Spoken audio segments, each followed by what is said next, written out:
I am live. Today is Thursday, the 18th of April, sunny day. I'm reading out of Lord of the Horizon. It is a far memory book by Joan Grant.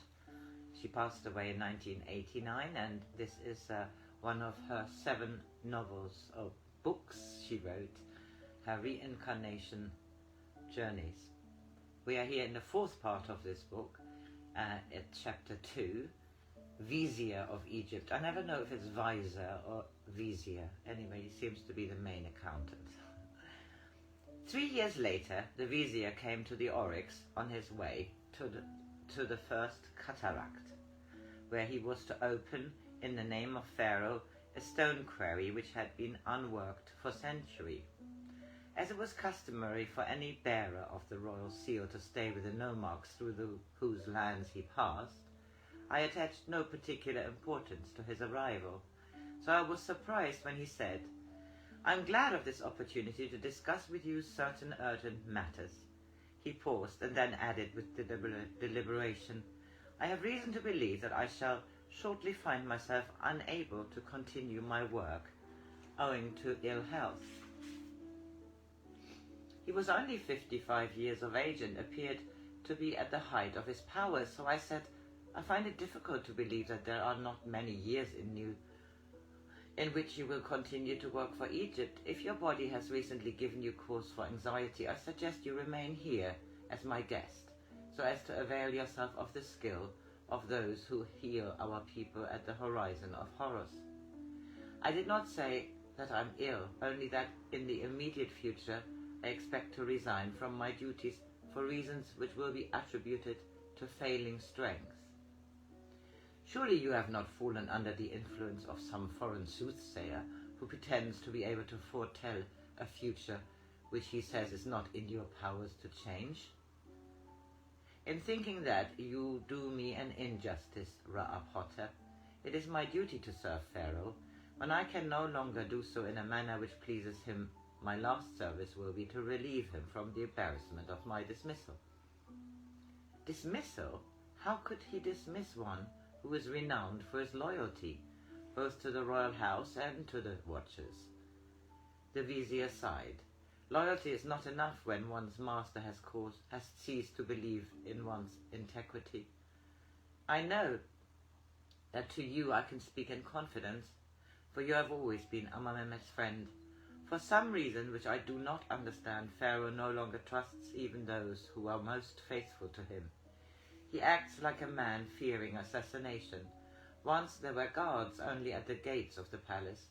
Now there are always chosen members of the bodyguard outside every room which Pharaoh enters. Even this would not be significant unless taken in conjunction with other indications, and of these there are many. He is giving increasing authority into the hands of Senusert. This has my full approval, for Senusert is already a greater man than his father has ever been. But what is the motive for this? I think it is because it provides an excuse for Pharaoh to dismiss all those who were once in some degree his intimates, replacing them by men chosen by his son. He still believes that people can feel personal loyalty to Senusert, and that through this they may withhold enmity from their prince's father. Is that why Amenemhet was made captain of the bodyguard? I always thought he was rather young to be given so great a position, even though as the leader of 3 expeditions he has proved himself a wise and courageous warrior.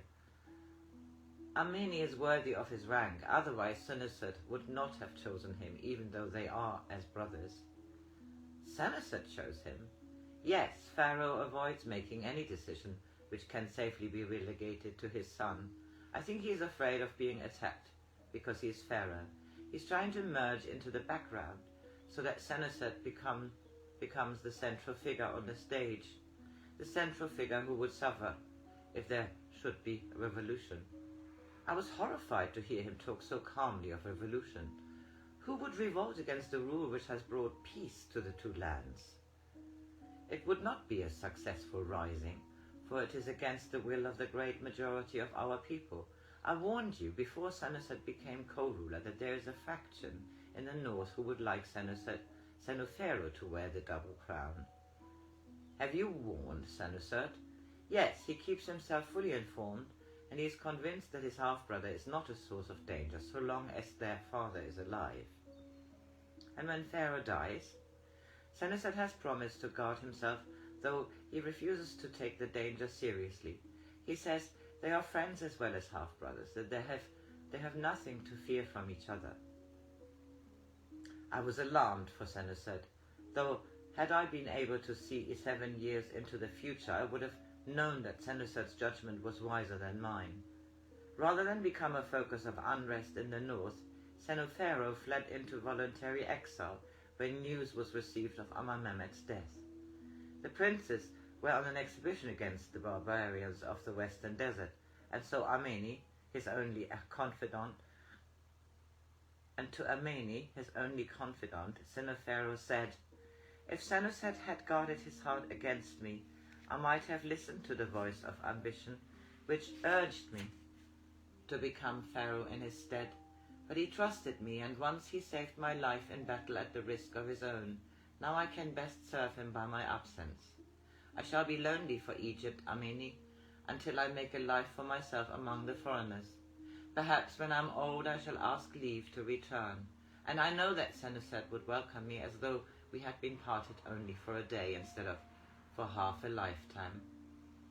But this knowledge was hidden from me, for I could not unroll the papyrus on which it was scribed with a slow read of time. Before I had time to voice my apprehension, the vizier continued. "I discussed with Senusert what I believed to be Pharaoh's attitude towards me. At first, he was reluctant to agree that my decision was well-founded. In fact, before he did so, I had to state that I would not continue in my office when I no longer received the trust of which I know myself to be worthy. For 22 years I have worked for Egypt. I've seen those who were once called rebels bring peace up to a land which had become divided against itself, even in families and in persons. I have done my work and am content to go into honorable retirement. All that remains is for me to consult you as to who should be appointed in my stead."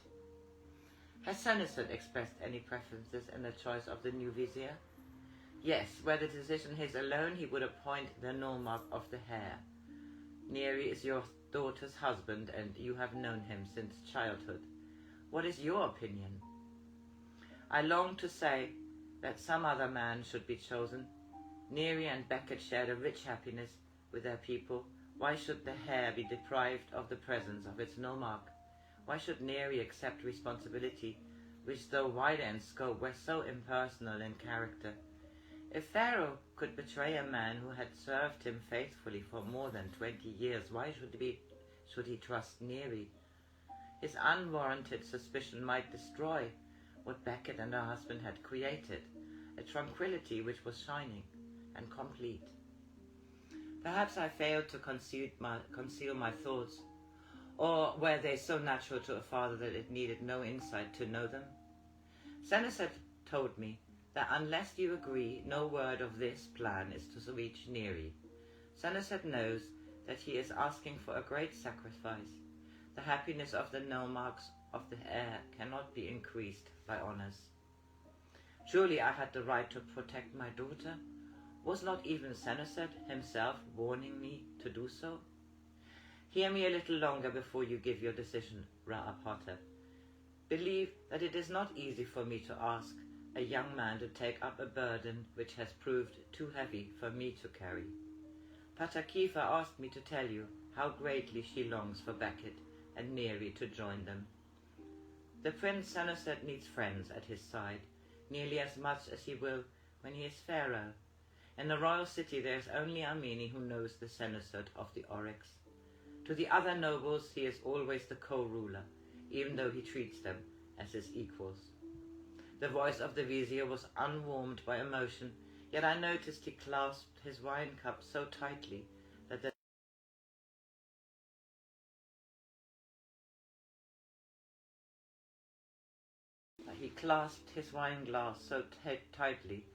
the knuckles were showing